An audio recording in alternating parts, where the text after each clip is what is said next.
So as I said, we've been working through the Old Testament, and we're almost at the end of it in this little subset, or the narrative lectionary prophets edition part of the Old Testament, where we spend 3 weeks with the prophets. And last week we heard from Hosea, and we learnt last week that Hosea was writing to Israel's northern kingdom.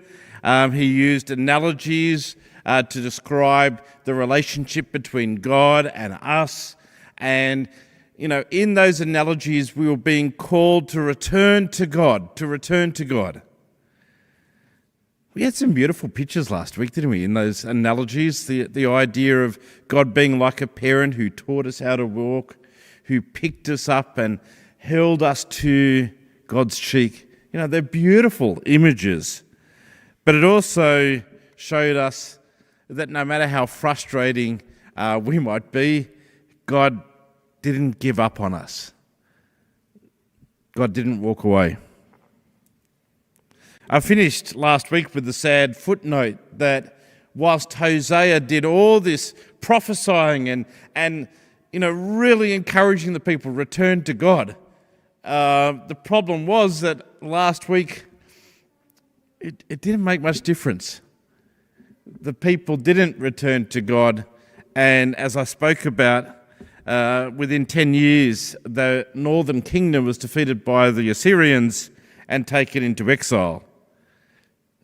But I hinted that there was a bigger picture, that if we zoomed out, we could see a bigger picture of God still being at work, that one was coming who would bring peace and righteousness and be the full expression of God's love. I hinted at that at the end of last week. Today we're looking at Isaiah, who's one of the major prophets in the Old Testament. But to be honest, Isaiah is not that different from Hosea. Whereas Hosea spoke to the northern kingdom, if we move on to Isaiah, he wrote to the southern kingdom, but he also used analogies to describe the relationship between God and us, and Isaiah also called the people to return to God. Can you see the similarities there? It's just to a different group of people. Isaiah lived in the south where Hosea lived in the north, but basically we're bringing the same message from God. And as we'll see by the end of this, Isaiah is also very much hinting at this bigger picture, that God is at work and that there is a greater thing that will be revealed to us. Isaiah is very big on that. So, Isaiah does use a different analogy. Did you pick it up today in the Bible reading, what the analogy we're going to be looking at today? Let's work through it. It's one of a vineyard. Once again, if you have the Bible in front of you on your phones, you can read along, but I do have it on my screen. So it starts off with this analogy. It's actually like a song or a poem that Isaiah is speaking out about a person and a vineyard, and the person really loves their vineyard. And they go about doing the back-breaking work of digging up the stones and breaking the ground, and they choose the choicest vines to make the best grapes to plant, the perfect vines to be most fruitful in this place, because they wanted to have the best tasting grapes to make the best wine. But the owner didn't stop there. They go on and they build a wall around it for protection. They build a watchtower to create a safe space for the vines to grow and flourish. And lastly, they build a wine press so that, everything would be done to make this perfect grapes and the perfect wine. Did it work? No. In the analogy that we're reading, unfortunately, instead of making good grapes, he just finds sour grapes, or in some translations it said rotten grapes. Rotten grapes.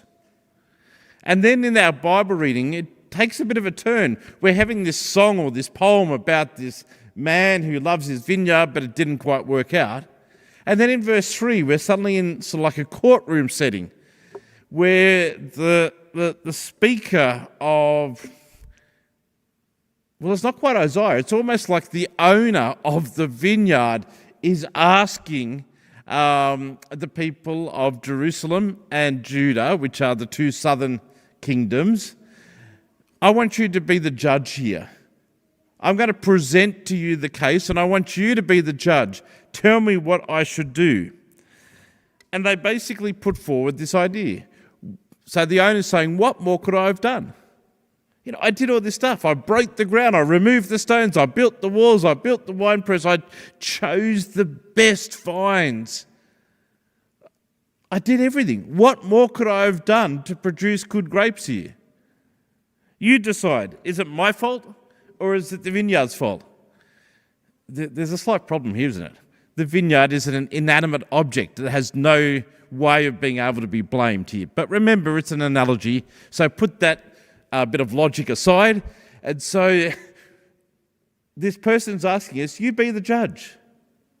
Am I at fault? Did I not do enough here? Or is it the fault of the vines? They had everything they needed. They should have produced good grapes. What do we think? Is it the owners or is it the grapes' fault?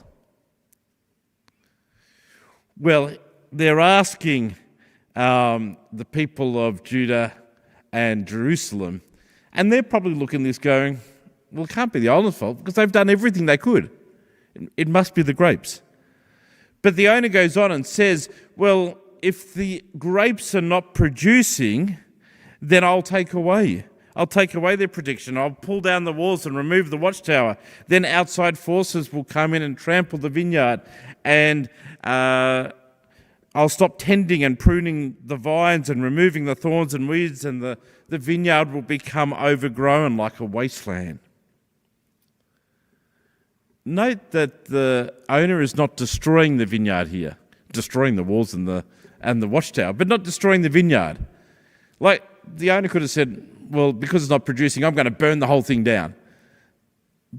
But they don't. They say, I'm just going to remove the protection. I'm going to stop investing in it. I'm going to walk away, and whatever happens, happens.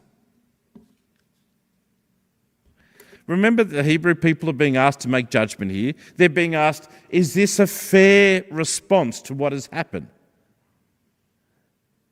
I can't reply for them, but I would be thinking they're probably nodding their head going, well, that's fair. You did everything you possibly could. They didn't respond, so therefore what you're doing is fair.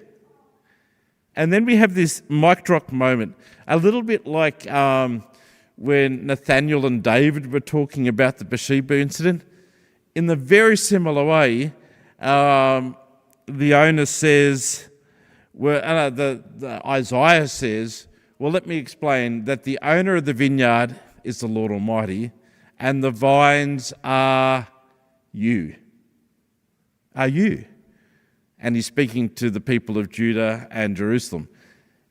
He's going, you're the vineyard.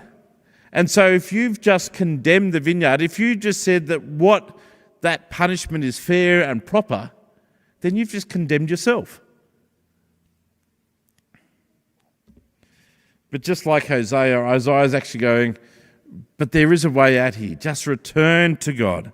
Hear the message of this analogy. Return to God. Call upon the mercy and the help that God is offering so that you can be once again fruitful to God.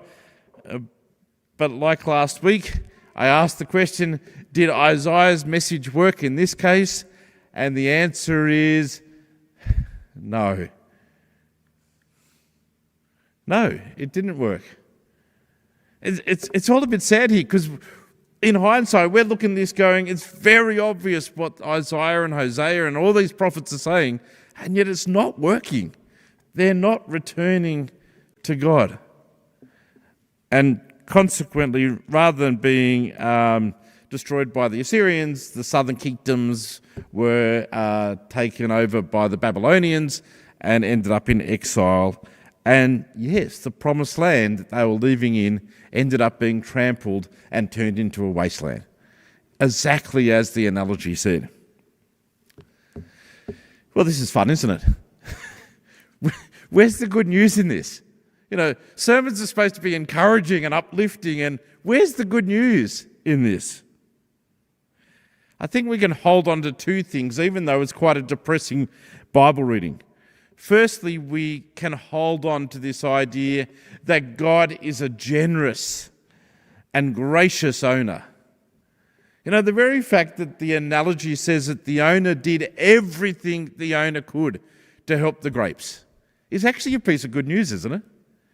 That God is doing everything God can possibly do to help us spiritually grow, offering us, the best protection, the best situation for that to happen in, even possibly this idea of providing the best tools for us, like the wine press. God's given all of this to us so that we can spiritually grow. That's a piece of good news. All we need to do is to take advantage of that so that we might bloom and flourish. I also think, we can hold on to this idea that God delights in us. 2 different times in that Bible reading, it said this man delighted in his vineyard.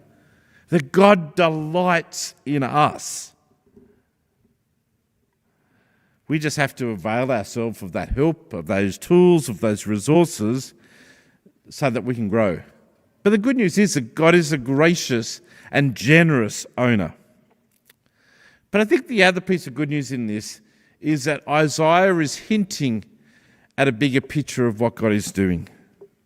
And this is where we get to the second Bible reading we had today. Now, normally we wouldn't read Isaiah chapter 6 and skip over 5 chapters, Isaiah chapter 5 and skip over 5 chapters to Isaiah chapter 11. Normally you wouldn't read the Bible like that. But the narrative lectionary has put these two readings together and has asked us to consider these two readings side by side. And you can see that they do relate to each other. So as we finish chapter 5 with the imagery of the vineyard being left to its own without protective walls or tending or pruning and becoming a trampled wasteland, I'm imagining, there's not luscious vines there anymore, but rather they're cut down. There's nothing there anymore. But then Isaiah chapter 11 verse 1 goes, "But there is a shoot will come from the stump of Jesse. From his roots a branch will bear fruit." If we look at it a few other translations, we might get an even greater picture of what's happening here. So, for example, the Message says, "A green shoot will shout from Jesse's stump. From his roots a budding branch." Or the Voice translation that says, "A tiny shoot, hopeful and promising, will sprout from Jesse's stump. A branch will emerge from his roots to bear fruit." Yes, the vineyard's been wiped out and looking gone. But if you look closely, there is green shoots. There is new growth. There is life. Not all is gone. God is still at work. It might be small, but this green shoot will grow into a branch and that branch will become fruitful. It's not over yet.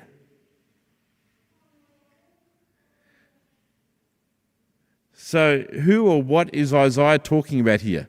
Is he talking about the Hebrew people? Yes. But I think it's bigger than that. Yes, God's not giving up on the Hebrew people. God continued to work with the Hebrew people. Even though they were in exile, God continued to work with them.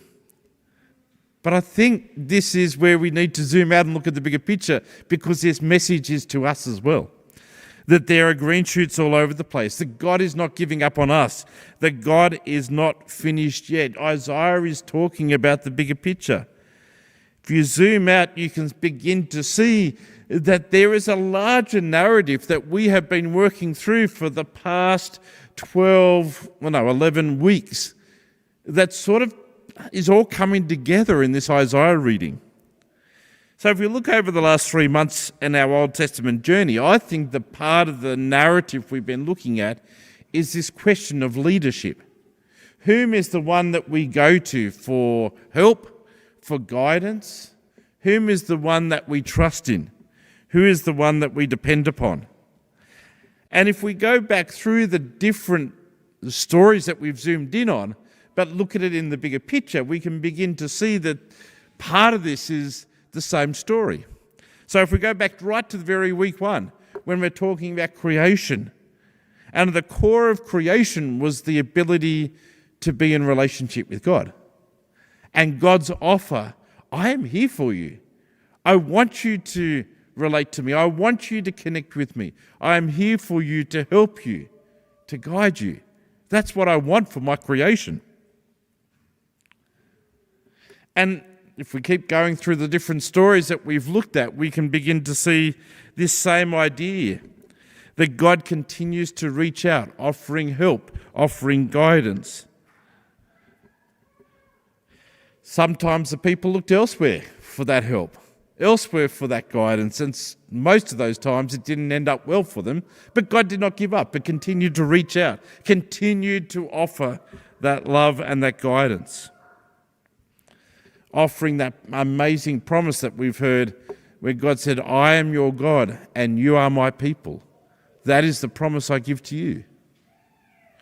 And through good times, through struggles, through slavery in Egypt, through living in the promised land, God continued to hear their cries, helped in time of need, blessed them with freedom, and gave them commandments to help guide them. God showed that he was the one that they could depend upon. And yet we heard the story of the people going, yeah, that's good, but we want a real king. And not this abstract king, we want a real king. A physical king in front of us. That real king can give us guidance. That real king can give us protection and help. And so we learn about King Saul and King David and some of the other kings that were sometimes good, but sometimes not. And often we heard the stories of them, instead of leading people to God, led them away from God into idols. Hence, the prophets come along over the last 2 weeks saying, what are you doing here? Come back to God. God is our leader. God is the one that we need to depend upon. God is the one who can give us help and guidance. Come back, otherwise you'll be trampled. Be like a trampled, cut-down vineyard. Can you see this sort of fits together? I've sort of zoomed out and I've tried to give a bigger picture of what we've been looking through here. And as I said, this has been about the Hebrew people, but it is also about us in the bigger picture. And we get asked the question, who is our leader? Who are we going to follow? Who is the one that we depend upon for help and guidance? I know that we have an immediate answer to that, but often our actions might reflect that we sometimes make choices that instead of being a vineyard producing delicious grapes, we're not quite perfect fruit producing grapes. Or worse, we're feeling a bit trampled or a bit desolate at the moment. I know, if that's you, don't give up. Because a tiny shoot, hopeful and promising, is sprouting from Jesse's stump. A branch will emerge from his roots to bear fruit. There is still life. In terms of leadership, which I've just been trying to put in the bigger picture, the Good News translation of this verse is very helpful. You know, the Good News often tries to write it in the most simplest way possible for us so that we don't misunderstand. So the Good News says it like this: the royal line of David is like a tree that has been cut down, and just as new branches sprout from a stump, so a new king will arise from David's descendants. Are you clear now? That is what this verse is about. There's a bigger picture happening here, that a new king is coming from David's line. What is this king going to be like? Well, Isaiah goes on, the Spirit of the Lord will rest upon him. He will come with wisdom and understanding and counsel and might and knowledge and devotion to the Lord. There is so much I read about that I'd love to do, but I would make the sermon twice as long again. How important those words are to the context of what we're talking about is huge. It goes on to say this leader will lead with righteousness and faithfulness and justice and a bias towards the needy and the poor. They will come to establish or cement that tender, unconditional, loving nature of God in the relationship between the divine and humans. We've been seeing this throughout all the Old Testament, God reaching out to us, and it's almost Isaiah saying, what is coming? That will be the fulfillment of all that we have been talking about. And with Advent around the corner, we know who this person is. And this is the good news. This loving, gracious, wise leader that the people had longed for, that had hoped for, is found in Jesus. And as we enter into this wonderfully exhilarating season that's before us, we once again reflect on Jesus, Emmanuel. The fact that God is with us in Jesus, offers to be part of our lives, to shower us with love and to offer that leadership, that guidance, that help, that protection now and always. This is mind-blowingly good news that comes from a place of desolation. Once again, I've got no idea how you're sitting in church this morning, what's happening within you. I'm trying to read a few faces at the moment. I can't at the moment. So I don't know what's happening in your life. Maybe you are like the blooming, flourishing vineyard where everything's going great, where everything that you are taking the full advantage of all that God is offering you for spiritual growth, and it's working. And if that's you at the moment, I say, praise God. Keep going. Keep going. But if you're feeling a little bit more frazzled at the edges, feeling a little bit like that wall that usually is around us has got a bit of gaps in it, that the vineyard that's usually well tended is looking a little bit more overgrown, or maybe that you're feeling like your life or your spirituality has been trampled over a bit by the other aspects of life at the moment. If you're in that place, can you see that God is doing a new thing? That God has not given up? That there are green shoots if we zoom in and look closely enough? That God is still at work? That God is doing a new thing that will bring fruit? There's a part of me that's, people have heard me say this, as I'm leading into Advent, feeling exhausted. I feel like in the week just before Christmas, when everything's nearly finished, I'm thinking, Advent hasn't even started yet and I'm feeling like this. But this sort of passage has made me excited for Advent. It's made me hopeful for Advent, for what might happen in this time. And I am just opening myself up and saying, come, Advent, come, Lord Jesus, come. I am ready for whatever Advent might be because of the place that I'm starting Advent in. Let's look forward in hope to receiving Jesus anew today, this Advent, and every day. Amen.